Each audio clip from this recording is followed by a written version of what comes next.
My name is Em, and this is the third video in my series about non-binary and gender non-conforming identities. In this video, I am going to continue exploring how non-binary identities were viewed throughout history, and we'll dive into the Western structure of the gender binary and where it might have come from. Due to the fact that Western society has been so greatly influenced by Christianity, during my research I decided to look into the history of gender in Christianity. While many modern-day Christians are traditional in their views and strongly believe in the gender binary and strict gender roles, early Christianity showed more acceptance of gender fluidity. Some early Christians believed that God initially created humans to be unsexed or androgynous, and that they were split into man and women afterwards, meaning that androgyny was the ideal human form. Throughout the Middle Ages and the Renaissance, some Christians believed Jesus was the perfect balance between the male and the female, and that gender fluidity was a mark of spiritual transformation and perfection. These Christians were not the majority, however, as most other Christians did not share this same view about gender fluidity. The most common Christian belief about gender that is seen even today is that when God created Eve from Adam, it was his intention to have two separate sexes, thus leaving no room for gender fluidity. This firm belief in the gender binary is something that Christians of the 12th through the 14th centuries almost used as a weapon. This was around the same time period as the Crusades, which were centuries of religious wars that occurred throughout Europe.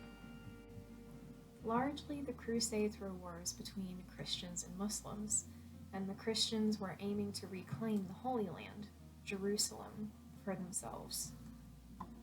Much of the Christian art in this time period that depicted the wars showed the enemy as grotesque monsters that were drawn with heavily androgynous features. These monsters could be seen with both male and female anatomy, and were sometimes depicted performing sexual acts outside of those accepted within the Christian gender binary, and were even depicted as eating the Christian soldiers. This art clearly likened gender fluidity and non-binarity to something monstrous and grotesque, almost non-human. This view prevailed in Christianity for many centuries, and can be seen again during the period of European colonialism and imperialism. People from Africa and Asia were again depicted as horrible monsters with both male and female genitalia, beasts to be conquered, not human beings. It is clear that Christians had little to no tolerance for what they considered abnormal gender characteristics. There is even evidence that Christians pushed surgical correction of people who were intersex as early as the 1300s. As scientific advancements were made in medicine, gender nonconformity was something that became heavily medicalized and pathologized in the growing field of Western medicine. For the majority of the history of Western medicine, gender fluidity and nonconformity was seen as a disorder, or as a condition that needed to be treated through medical means. Throughout the early 20th century, several terms were used to describe those who were gender nonconforming, including transvestites, psychopathia transsexualis, and sexual transmutation. If you felt like your gender didn't match the sex you were born with, back in those days you were treated like you had a disgusting disease. Even as recently as 1968, conditions that were termed gender identity disorder and sexual orientation disturbance were legitimized in the DSM-II, reinforcing the belief that gender nonconformity was a disorder that needed medical intervention. This precedent in Western medicine that has been centuries in the making means that healthcare providers to this day have this misguided understanding of what it means to be non-binary, that it is a medical condition. Nowadays, many transgender and non-binary people seek help from doctors to transition, or to change their bodies to make them feel more content in their gender. These individuals are labeled with the diagnosis gender dysphoria, or even sometimes body dysmorphia. The treatment for these conditions can range anywhere from hormone replacement therapy to sexual reassignment surgeries.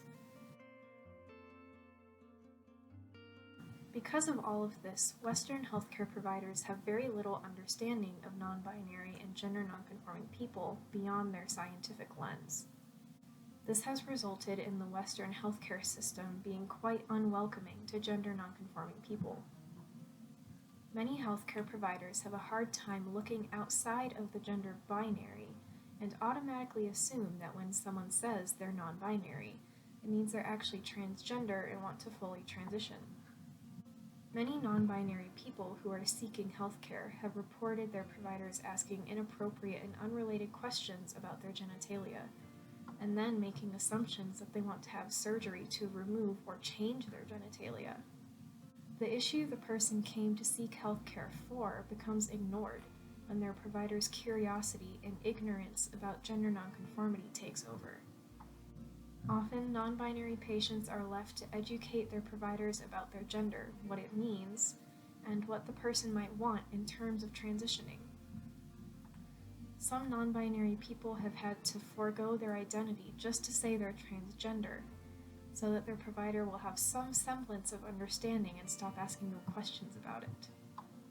While ignorance among healthcare providers is definitely damaging for non-binary patients, it is unfortunately not the worst that has happened within the healthcare system. Many non-binary individuals will be denied care or even get abused in healthcare settings. There are far too many reports of healthcare providers verbally harassing or demeaning their non-binary patients, and unfortunately non-binary people have been physically and sexually assaulted in healthcare settings as well. Some providers have even forced their non-binary patients to undergo procedures that the person does not want, most often procedures that are typically done in gender transition. While we certainly have come far in our acceptance of gender nonconformity, there is still so much further we have to go, especially within Western healthcare.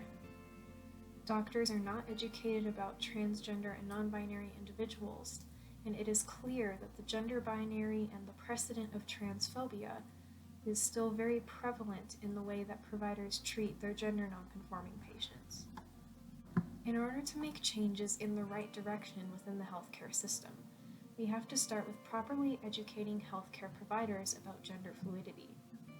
This will lessen their ignorance and allow them to be more open and understanding of their non-binary patients.